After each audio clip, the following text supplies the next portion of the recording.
Hello, Giovanni. This is the critical response paper number 2 with women's studies. I want to first dive into the first paragraph of my essay.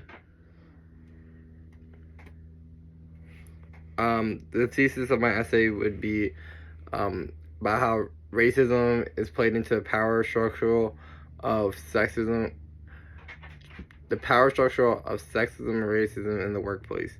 That many black women aren't given the opportunity or the respect in order to get a higher promotion in their company because of their race and gender, and that with this lack of with this imbalance of power, it causes black women not to be respected in the workplace.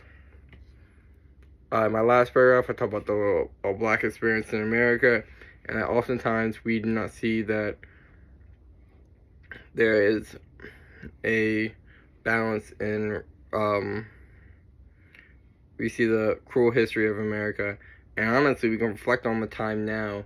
The government shutdown just has happened and have taken away a lot of working jobs from Americans.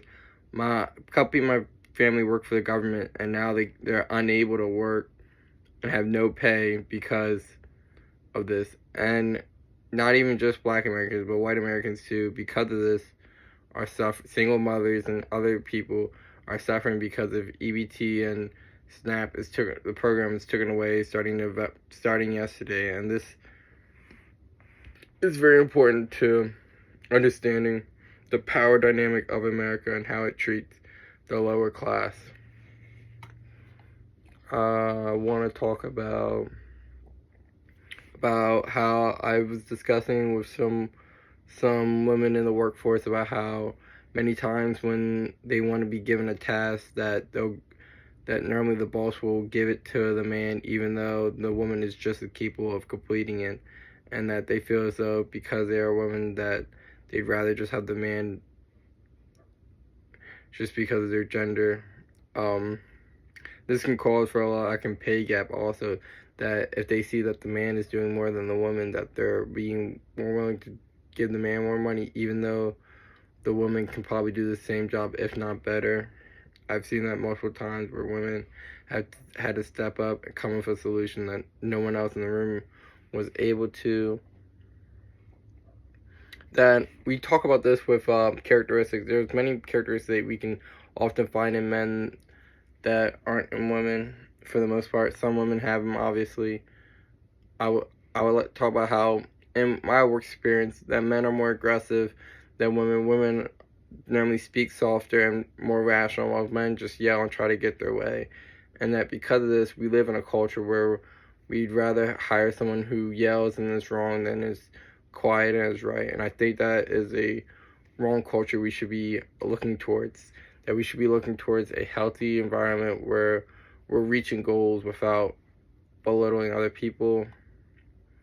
And I want to talk about how my first one we talked about women and how they aren't respected, and it was part of my last one was about assault with women, and this is a different level of it. Whereas with my first paragraph, with my first essay, I talked about how women are mistreated in America, physically and emotionally by men, but with this one, it's more of a workplace, and those are two completely world. Whereas someone could live in a world and not get paid as much as someone else, well as someone can't live in a world where they're getting constantly harassed for just their gender and being dehumanized just because of men. And I think we need to look towards a better future for America. And then, last but not least, I believe that we live in a culture where people are getting promoted for who they know, not what they know.